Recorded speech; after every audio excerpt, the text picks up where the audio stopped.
ठाकरे गटाच्या अकलेची कीव येते। ऑपरेशन सिंदूर आणि क्रिकेट सामना एकत्रित आणण्याची गरज नाही। ऑपरेशन सिंदूरवर टीका म्हणजे देशद्रोह अशी टीका करत मंत्री उदय सामंत यांनी ठाकरे गटाला सुनावलंय।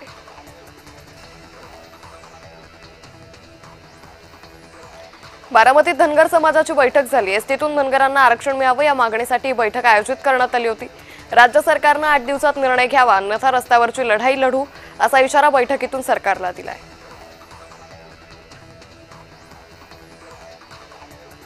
बंजारा समाजालाही हैदराबाद गॅझेट लागू करावा या मागणीसाठी 29 सप्टेंबरला बंजारा समाज नांदेड जिल्हाधिकारी कार्यालयावर धडक मोर्चा काढेल। या निमित्ताने नांदेडच्या सांडीपानी स्कूलमध्ये सकल बंजारा आरक्षण कृती समितीची बैठक संत प्रेमसिंग महाराज यांच्या प्रमुख उपस्थितीत पार पडली। या बैठकीत मोठ्या प्रमाणात बंजारा समाज बांधव उपस्थित होते।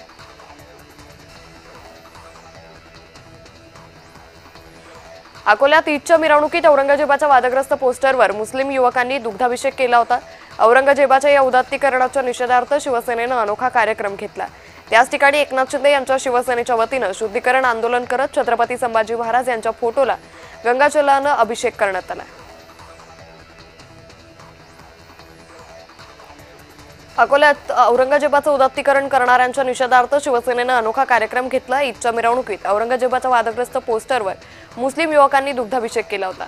आता याच ठिकाणी शिवसेनेच्या वतीने शुद्धीकरण आंदोलन करत छत्रपती संभाजी महाराज यांच्या फोटोला गंगाजलाभिषेक करण्यात आला।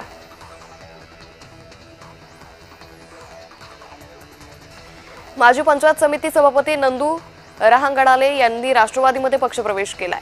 प्रफुल्ल पटेल यांच्या उपस्थितीत मुंबईत पक्षप्रवेश पार पडला। या बदलामुळे जिल्ह्यातील राजकीय समीकरण प्रभावित होण्याची शक्यता आहे।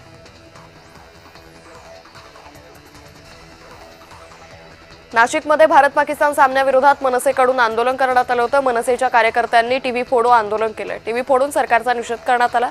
पाकिस्तान मुर्दाबादच्या घोषणा यावेळी देण्यात आल्या।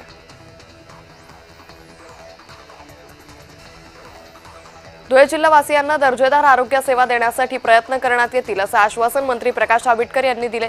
जिल्हा रुग्णालयात मंत्री प्रकाश आंबेडकर यांच्या हस्ते जिल्हा रुग्णालयात कार्डियाक कॅथ लॅबचं लोकार्पण आयोजित करण्यात आलं होतं। यावेळी मंत्री प्रकाश आंबेडकर यांनी ही माहिती दिली।